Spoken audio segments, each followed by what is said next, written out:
All right, welcome back to another episode of Travel Ball Talk. I'm your host, owner of Play in School. My name is Rich Prado. Today we're heading back to North Carolina. Seems like North Carolina's been a recent theme. Today's guest heard one of his pals, somebody I'd say friendly competitor from sort of same neck of the woods. A couple weeks ago with Corbin Weeks was on the call, and today Michael Connelly from All-American Sports Academy, AASA, to make it a little shorter. Michael hit me up and was like, dude, you got Corbin on, got to get me on, got to talk about my guys. So here we are. Michael, welcome to the show, man. How you doing? Doing good, Rich. Thanks for having me. You got it. So you're down there in kind of the same neck of the woods. Of course, Coach Weeks is coach over at Montreat College in addition to Next Level. So just for sort of those of us who are geographically impaired, how far is Hendersonville or the Asheville area from Montreat where he's coaching? Probably about an hour, I'd say, give or take. You know, traffic on 26, it can get backed up sometimes. So I'd say, you know, as the crow flies, probably 45 minutes, but with traffic, we're probably about an hour apart. All right, cool. So, yeah, friendly competitors. Everybody's jockeying for position here on Travel Ball Talk. I love it. So there's another really big piece of information. Couple of episodes back, we had Brett Usry from Texarkana. He runs Texas Freedom and brand new Twin City Post grad. I was talking to Brett. This was before the call. I'm not kidding, for like an hour. And then finally, after like an hour, he decides to finally admit that he and I met 9 years ago when I filmed him as a high school kid. Now, I figured he'd be not only the first, but probably the only kid that I filmed that then went on to start a program. But no, today, Michael Connelly, here in the flesh, filmed 7 years ago when he was playing for a now defunct organization called, what was that called? It was called like Express, right? Mountain Expos. Expos. I was so close. Yeah. So, Yep. So Michael didn't take an hour into our conversation to reveal that we had already crossed paths. So this is reinforcing just how old I am. That now two current Travel Ball organization leaders were filmed by Play in School 7 and 9 years ago, respectively. So, yeah, I'm gonna have to get the cane out and start, dyeing my hair, get the grays out, all that stuff. So, man, welcome to the show. I'm so glad you did inform me early in our conversation that we crossed paths 7 years ago out there in the Asheville area. So here's what I want to do. In the interest of time, I know because you're sitting in a school building out there in Western North Carolina right now because you're a current educator. So I want to give you some time to work backwards, talk about, from those Mountain Expos days through your college life and college career, which you were starting to tell me about the other day, and I was like, no, save it for the show. And then walk us all the way up to sort of founding All-American Sports and sort of where we are today. So without further ado, Michael, Okay. Take it away, man. Absolutely. So North Carolina boy, was born here in Hendersonville. My dad actually grew up here. My whole family grew up here. My mom's from Florida. They met in college, but everyone else is from Hendersonville area, Hendersonville, Mills River area.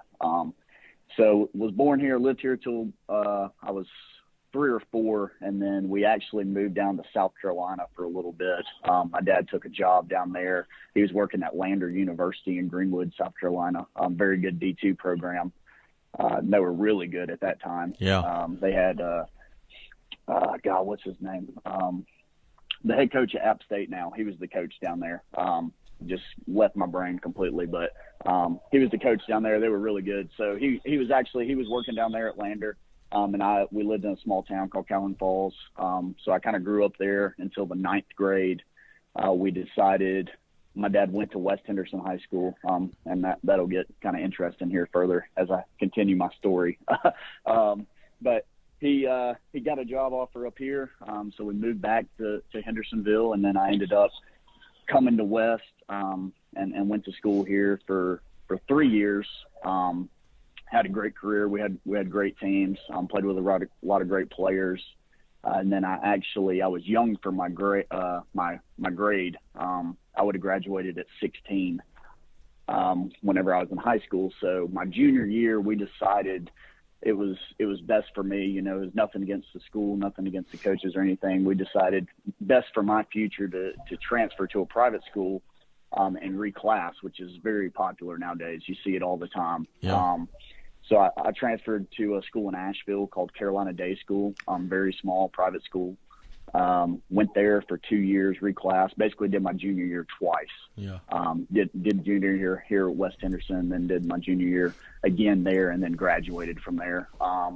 Best decision of my life, as far as, knowing what I know now. Fast forwarding, that my career was going to end early. I'll get into that a little bit, but best decision ever going there because they really prepared me for college. As far as writing papers and things like that. Super good education. So I graduated from Carolina Day School. My college story is a little crazy. I actually originally committed to Carson Newman University, D2 school over in Jefferson City, Tennessee. Was committed there for probably a year and a half. I had a really good offer there. And then about 3 weeks before school started, whenever I was getting all my loan stuff together, just had some financial stuff that came up and turned out I wasn't going to be able to afford to go there. Nothing against them. It was nothing against Carson Newman. Just, came up kind of last second. Couldn't really afford, to go there. What we thought we had a family situation come up. So I ended up going to a community college, Rockingham Community College, in Rockingham, North Carolina, right on the North Carolina-Virginia border. Went there, had a great year. Our team, we went to the Junior College World Series. We finished fourth that year. I ended up making I was third team academic All-American, which is baseball and academics kind of together that they make that team. And out of there, had a pretty good future ahead. Was talking to a lot of programs, had a couple of tryouts for the Reds, the Braves, and the Rockies, and had a few D1 offers, and just wanted to take my time with it, make sure I made the right decision, with everything that happened before, financially and stuff like that. Just wanted to make sure I was making the right move. So nothing like that came up again, and was actually playing summer ball in a summer league at the time, college summer league, and literally just in the pregame, warm-ups, I played right field, and just threw a ball from right field to home in the warm-ups, and just felt something pop in my shoulder. Didn't think much of it. Ran in, and it was just like a throbbing pain in my arm, and I just so happened to pull up my sleeve. Arm was completely black. What? Ran over to the trainer, and was like, "Hey, I don't know what's going on." I felt my arm pop and pulled up my sleeve, and she was like, "Okay, we got to get you to the hospital." And ran to the hospital. Turns out what had happened was I'd had some arm pain before that, but I was a tough kid, and just was like, okay, it's just, little aches and pains here and there. And turned out, I'm thinking, I don't know for sure, right? But I'm thinking, whenever I was at Rockingham, I made a dive and play one time. I don't remember who we were playing, but I made a dive and play in the outfield. And at that time I felt like a little crack, felt like something maybe a bone had cracked or something in my arm, and just didn't think much of it. And it turns out I had actually cracked a bone in my shoulder blade, and that bone had broke off and was kind of like an arrowhead in my shoulder. And the more I threw, it was just cutting my labrum. Holy literally. Cow. And eventually on that throw in the pregame, it cut my labrum completely in two. And that's what happened. So end up having shoulder surgery. They repaired the bone, repaired my labrum, actually had a slight tear in my rotator cuff, complete shoulder surgery, 9 screws. And that was it. They were like, we can have the surgery and you can, do some intense therapy and try to come back. But he wasn't very hopeful that I would be able to, throw a baseball as hard as I was at the time again. So tried the recovery, all that stuff, like 6 months worth of rehab, and could never get back to where I wanted to. I mean, at that time I was probably throwing, upper 80s, 90s from the outfield, pretty good outfield velo, and then I never got above 75 after that. Wow. And that was it. That was it. That's a crazy injury. They're like, you know what? Sometimes being tough doesn't work out in your favor. I know it. He called it, the doctor. It was a very good doctor. I don't remember his name now because this was like 2017, I think, 2018. Can't remember his name, but he called it a Kim's lesion is what it is, where a bone actually like causes the tear. And he said it's like he'd been a doctor for like 30 something years. He said he'd never seen it. He just learned about it in school, in college. Holy moly. Like that's how rare it is. So. And good on that trainer and good on you for like noticing right there on the field. Who knows if that turns into a more serious situation if it goes left unchecked for a day or two. Right. Yeah. I mean, it was unreal how quick it happened. I mean, I threw it and it felt like a knife literally just stabbed me in the back, and I was like, God, that didn't feel good. And just ran in. My arm was like throbbing, like could feel like, sometimes when you're running or something, you can start feeling like a heartbeat kind of in your arm or your leg or something. That's what I was feeling. Like I could feel my heart beating in my shoulder. And I was like, God, that's weird. And just literally just pulled up. I mean, just luck of the draw, like just pulled up my arm sleeve, pulled my arm sleeve that I had on my arm, pulled it down, and like my whole shoulder was just starting to turn black, like a giant bruise. It was crazy. That's bananas.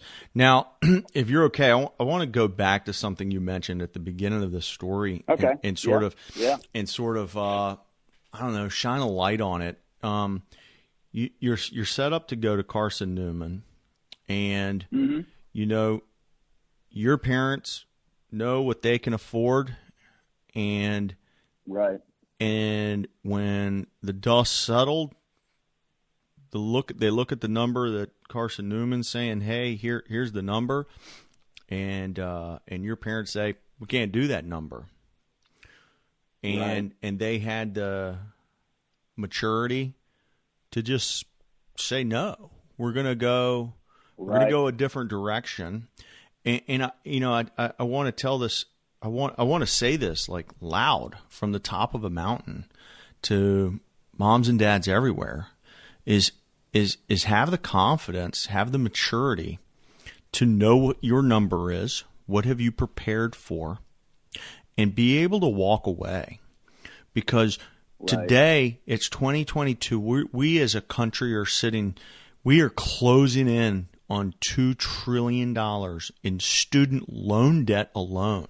We're closing in on that. Absolutely. And to cross your fingers and hope that one administration or another administration just magically makes that go away, good luck, okay? The reality is you signed up for this. We're going to pay for this service and goods later, okay? Just like I sign up to pay for a car over a certain amount of time. I don't just say, hey, you know what?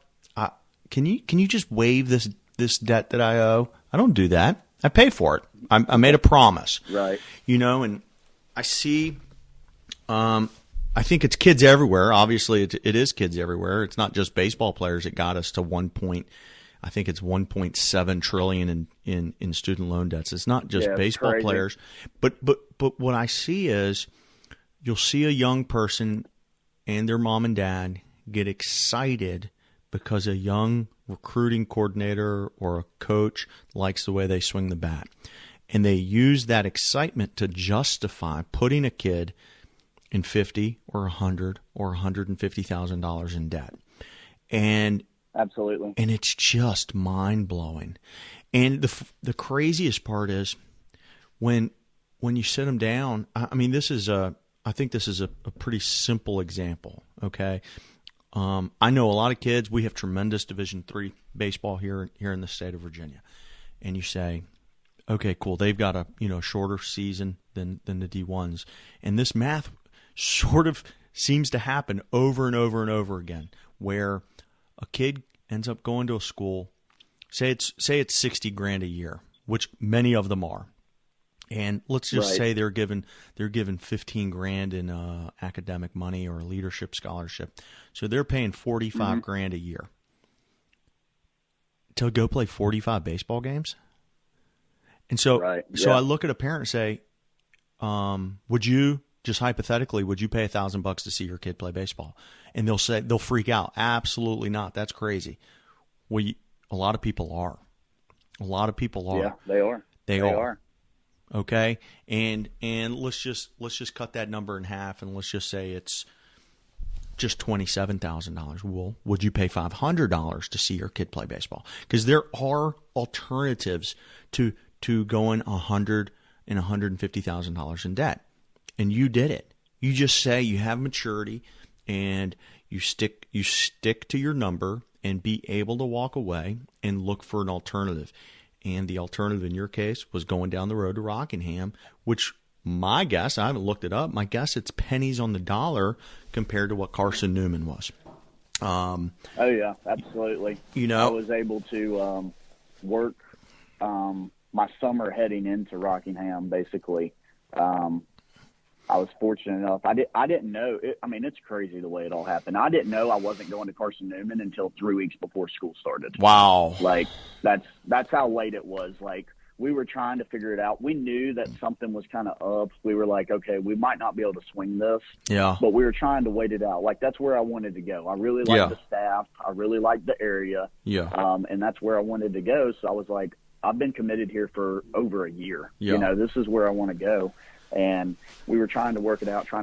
And then there was that point in time where it's like, okay, I'm 3 weeks away from school starting. We still haven't figured it out. So I worked all summer just in case. And I was able to, I had enough money, $1,000, $1,200, whatever it was, from mowing grass all summer, basically, to be able to pay for a whole year's worth of that junior college that I had. That's bananas. Great. That's bananas. Yeah. Everybody says it can't be done. You can't go to school debt free. I tweet about this a couple times a year. Because you'll see stories that come across the news, and I'll tweet about it.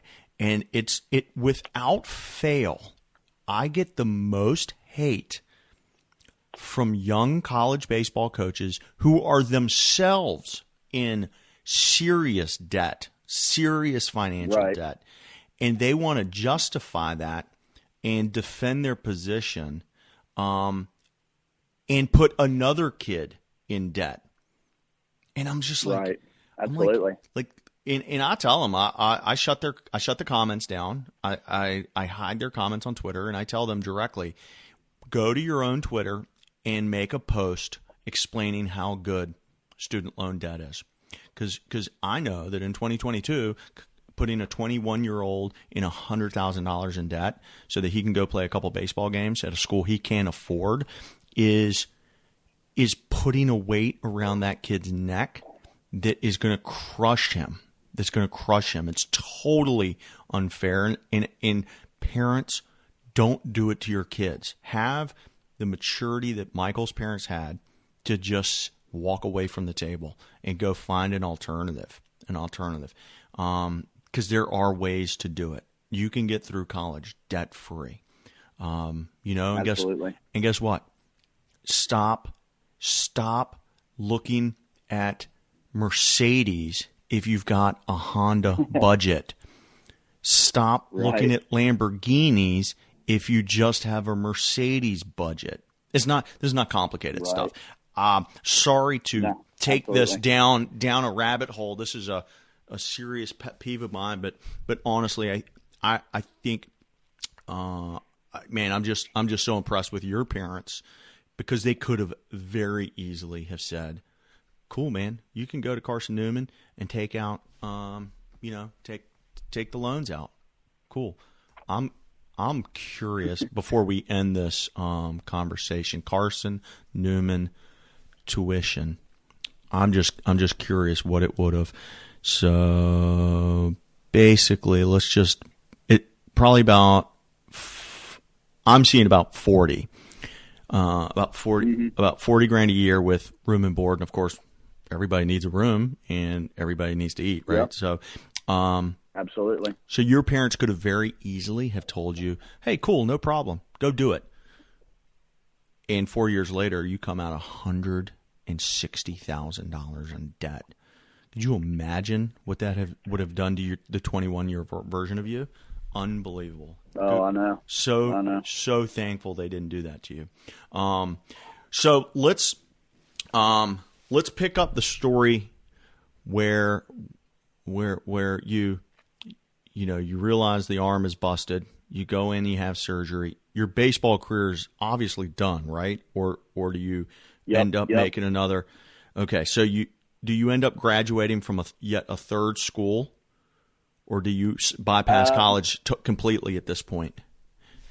Yeah, so that's kind of where, this is, and I'll get into that on the founding of AASA and kind of, my values and the culture that we've created with the program. But at that point in time, like I said, that summer I was talking to a few pro scouts. I had a couple of tryouts, quite a few D1 offers, a couple of full ride D2 offers, going back to the depth thing, which was very, intriguing to me. I was looking really hard at a couple of those.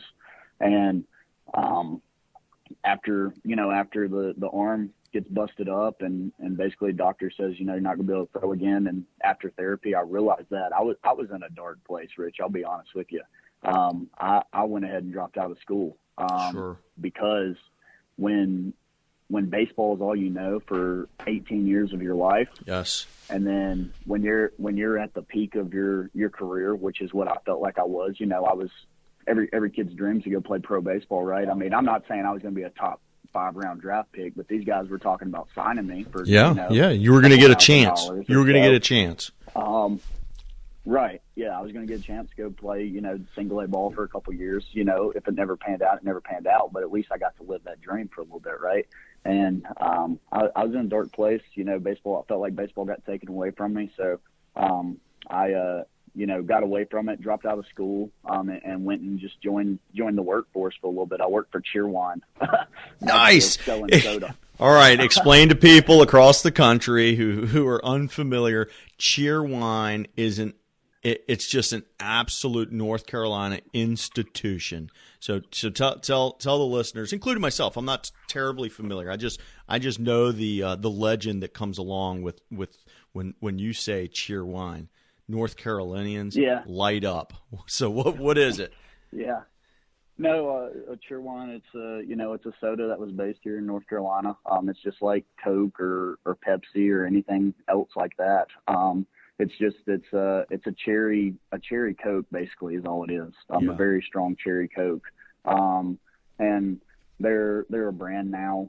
The distribution center here in Asheville where I worked at, they own a couple of other sodas as well. Like I sold Cheerwine, I sold A&W root beer, I sold 7-Up, like stuff like that. Now, were you the guy that was delivering these cases to stores? Yeah. Oh, that's backbreaking work. I delivered to pretty much every Ingalls in Western North Carolina there is. Holy cow! So you roll in with your truck. You've got a dolly, a hand truck, and you're going to go grab a stack of sodas that weigh a zillion pounds. Get it off the truck into the store, stack them, put them in the fridge, or put them in the stack them in the back of the store. That's tough work, man. Right. Absolutely. I did that for a year and stayed connected with baseball. I did a few lessons here and there. Actually helped out with another travel organization, just a smaller organization. Wasn't no name brand or anything like that. Just a little 13U team. Yeah. Helped them out a little bit, doing some lessons with those guys, coaching a little bit, and that kind of drew me back in. And that's kind of what sparked my interest into coaching and wanting to get into the travel ball industry, is because I seen how, even though my career was cut short, I seen how much of a role model I was to those kids and how inspiring me talking about what happened to me was to them. And that's kind of what got me intrigued into the travel ball industry and wanting to do this. And I worked for Cheerwine for a year and just saved up, lived at home and saved up every dollar I made that I could, bills pending, obviously, until, I got a little bit of chunk of change to try to make the move to start a travel ball program, basically. Oh, very cool. And what year was this again? This was so I started working at Cheerwine in 2018. I started AASA in 2019. Got it. The fall of 2019. And so we're heading into you're about 2.5 years in, is that right? Or two full years in, I guess. Heading into your 2 full years, yeah. Heading into your third summer. And third summer. How would you how would you describe, the first, second, and soon to be third seasons? Well, my first fall was kind of rough. I was young. I was 21 at that time. Was young. You were young. You are young. You still are young. Right. Well, I was 21. Kind of bright-eyed. Never been, like I said, I coached a little bit for that travel ball organization with the younger kids, but it's a lot different being an assistant coach and then running a whole program. Yeah. So the fall was a little rough. Recruited all my kids that I needed. It was all local kids, Western North Carolina kids. Recruited them and kind of started up. I started with my first fall. I had 2 teams. I had a 16U team and a 17U team. And my dream was to go to Atlanta and play in these big tournaments and try to win one and help kids get recruited. And it was tough. We went out there, we didn't have the talent that a lot of these other programs did. And I realized that from the get-go. And we were about 500 my first year. And then heading into that spring, I was like, you know what, if I'm going to compete at this national level and get to where I want to be, because I'm always a competitor, I want to be the best in everything I do. If I'm going to get to that level, I got to expand out a little bit. And luckily for me, I grew up playing travel ball in Georgia. So I had some connections down there with a couple of high schools, a couple of guys that I grew up playing with. They got me connected with some coaches and things like that. And I just started recruiting heavily in Georgia because I knew that it would be an easy sell to get a kid from Atlanta to want to play travel ball in Atlanta. So that's kind of how I started reaching into the national development part of it. And then that next summer I got my first commit. I'll never forget my first commit, Bryson Jewell. He's a right-handed pitcher. He's a sophomore at Lee now. Nice. That was my first commit ever. Yeah, it's memorable, isn't it? Right. Yeah, absolutely. So that was my first commit. And we went into that summer. I think I had 6 commits, and we never reached the playoffs in the perfect game tournaments. We were right there on the verge where it was winner wins the bracket, goes into the playoffs. And that was just kind of my first original goal, was to make the playoffs in one of those big tournaments. And I say big tournaments, I'm not talking about the perfect game tournaments with 15, 20 teams. I'm talking about the national. Yeah, of we're course. At East Cobb, 150, 200 teams tournaments. That was my goal, was I wanted to win one of those things. So we went in, and never made the playoffs. We were right there on the verge every time. And that just kept feeding me. That was really what kept me going there at the get-go, kept me hungry. And I went into that next fall, recruited hard, got a lot of good players, started getting a lot of guys signed. We bumped up. That first summer I had 6 commits. I think by the end of the fall, I was up to upper 20s, close to 30, I would say, commits. And we made the playoffs like 3 or 4 times. Nice. Just never could get past like the first or second round. You know, we made the playoffs and then would lose like first round, second round, and just kept feeding it. And then finally, at this point, I got more teams, right? I started out with 2 teams, and went in, and I was up to, including the youth teams, I was up to like 6 at this point, I think. Mm-hmm. High school teams only had 3. And we had a 16, 17, and 18. And just kept feeding it and started to get a lot of commits, a lot of commits, a lot of good players. Guys were starting to buy into the program. Went in after that fall this past summer. Had those 3 high school teams. We bumped up. We were up to like 80-something commits, some ridiculous number, you know, for a first 2-year program. Basically. Yeah, I was going to say that's a hockey stick growth. Yeah. So bumped up 80-something commits, and then we just dominated. My 18U team last summer, we won 46 games. We finished the season. We were ranked in the top 30 in the nation. And we made the playoffs every single tournament and finished semifinalists 2 or 3 times, got a trophy for that. And then our last tournament of the season, of the summer, I'll never forget it.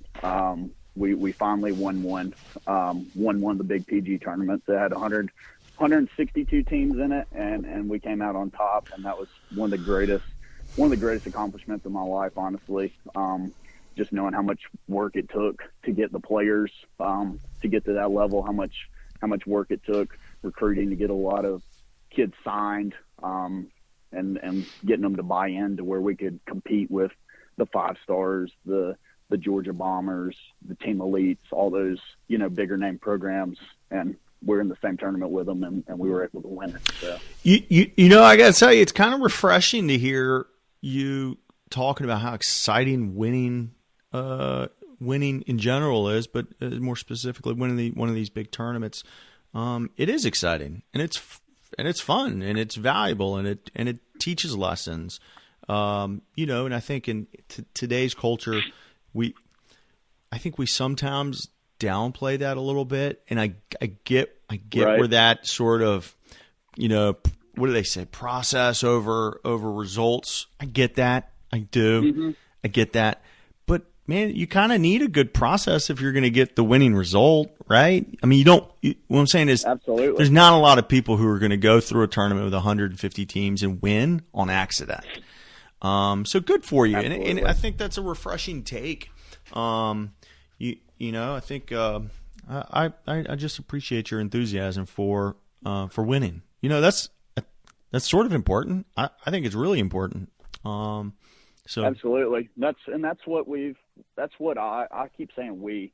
I say we because it's us as a program, but I really only have 3 or 4 coaches total. Mm-hmm. I do a lot of the stuff. I do a lot of the day-to-day stuff, and I coach as much as possible. Yeah. Just because I value what AASA is, right? It's my baby. That's what I started. And I want my hand in on everything. Not that I'm a control freak, not that I'm trying to micromanage. Just I feel that a lot of these bigger programs, you got a guy that owns it, and he's just sitting back, and these other guys are doing all the work, and he's just sitting back. He doesn't really have his hand in it, you know? I can understand that feeling. I wanted to change that and say, hey, if I'm going to be the face of AASA, I want to be the guy that is involved in it day to day. Yeah. Doing most of the work. You know, I don't want to be a guy that just sits back and makes some money off of it. Yeah. And say, hey, you know, I started it, but I'm paying all these other people. I mean, I value the hard work part of it. I wanted to be into it. And that's the reason why I love coaching those teams and the culture we built, and we base it on winning. We really do. We honestly do. I tell all of our kids, you know, every kid's goal here is to get signed, is to get recruited. And the best way that we're going to do that is by winning our pool and playing in a playoff game at 8:00 at night at East High. All the coaches are going to be there. They're not going to be at the consolation game on Sunday. I think there's a lot of truth to that. You know, I can go back and understand the sort of the process argument, and you know, we're here to develop. I get that, but then I'm totally on board with. Guess what? First of all, winning is really fun, and second of all, winning is going to put you in front of the coaches. It really does. Absolutely. Hey, I want to pause here for a second, and you know, because I think a lot of our audience is guys like you, young guys who are maybe thinking about jumping in and doing something else. You're less than 3 years into this thing at this point, or about 3 years into it. But it's not what you do full time yet. So I sort of alluded to you're an educator. You're in the school building right now. Can you tell us, like, what do you do? Like, just kind of, you know, briefly, and just tell us what you got going during the days. Yeah, absolutely. So I work at West Henderson High School, which is where my dad went to school. It's where I went to school for 3 years. I'm a teacher assistant, so I'm actually not a full-time teacher. I accepted a position here to be a teacher's assistant, and basically I'm in charge of. This year, I'm in charge of all the COVID kids. So anytime we have a kid that tests positive or gets quarantined for close contact, I'm in charge of making sure that that kid is getting his work that he needs while he's at home, and making sure that he's able to do that, whether it's over the internet, whether I have to fax some papers home or go and drop them off in the mail, anything like that. I'm in charge of getting them their work. And that's kind of my main description, is that I'm the COVID director, basically, not as in like a health form of it, but from the school side of it. But I do a lot of subbing. You know, if we got some teachers out, I do a lot of subbing, in charge of covering classes, things like that. Do a lot of, cafeteria watch duties, you know, basically whatever we need. I'm the West Henderson Swiss Army knife. Yeah, sure. You're middle to long relief that can do a spot start if needed. Exactly. Do you anticipate at some point in time making baseball your full-time job, or do you like being inside the school?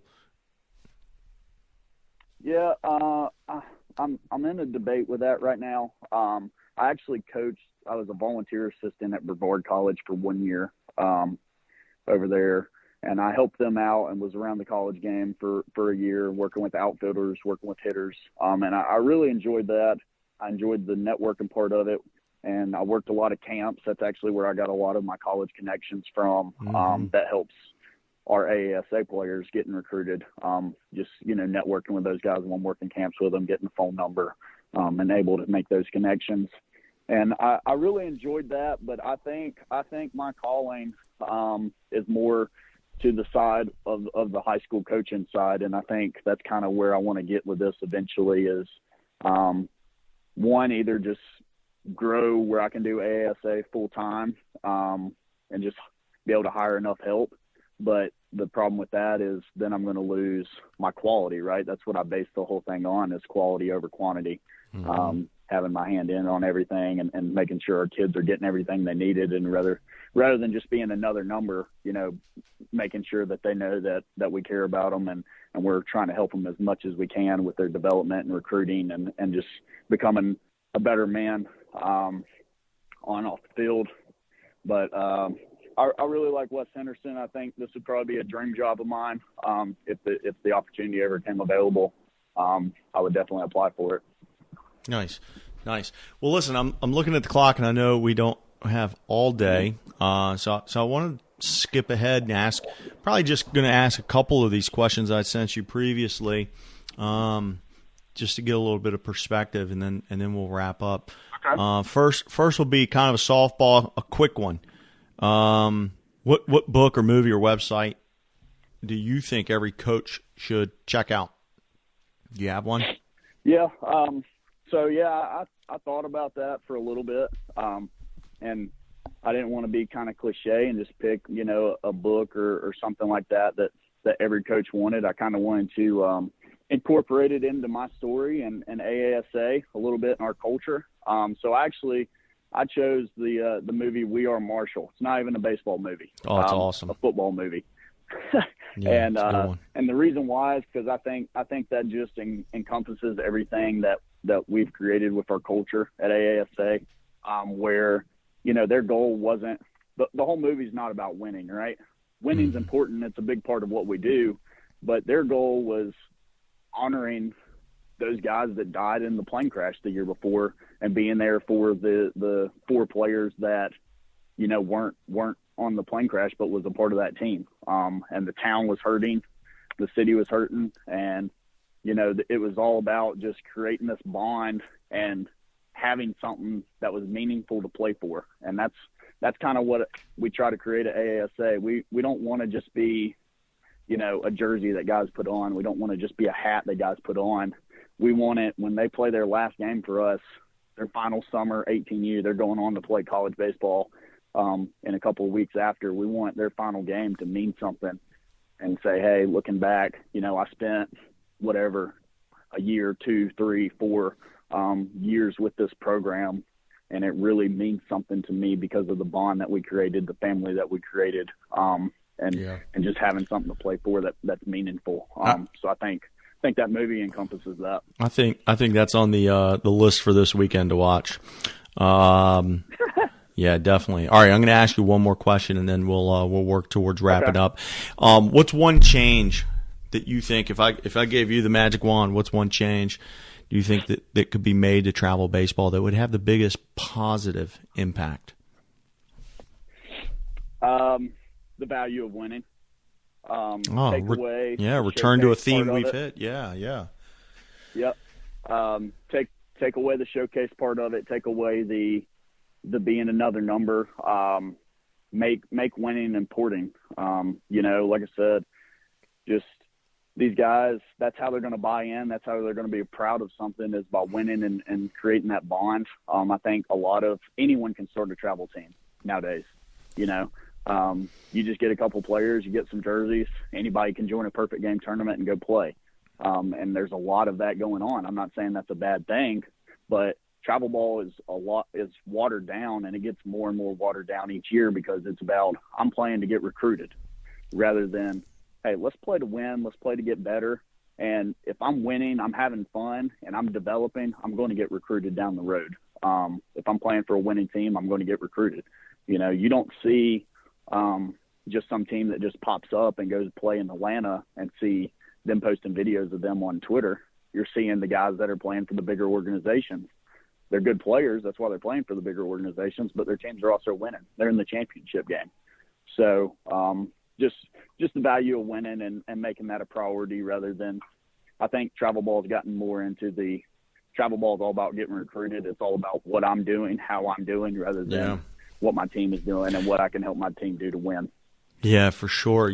Man, it's definitely I think there's a tightrope to be balanced, and maybe we're too far over to the one side, because on the one hand, what's kind of awesome about the current format is that it's so efficient. You can, if you're a player, you can get in front of tons of college coaches. If you're a college coach, you can get eyes on tons of players in this format. But at the same time, man, it's like, it sure would be nice to put kids in sort of do or die situations on a more regular basis, and put them in, in these meaningful games, right, where there's actually a scoreboard on. Like, how many times you gone to you go to a game, there's not even a scoreboard. You're like, oh, come on, guys, not even, we're not keeping score today, huh? So listen, I get both sides, and again, I think we're on a tightrope, and we need to balance both of them, and perhaps we have swayed a little too far away from valuing that win and loss. So, Michael, Right. I want to let's end there, and I'll give you if you have any parting shots for any coaches or parents that still might be listening. Do you have anything you might want to finish up with by saying to them?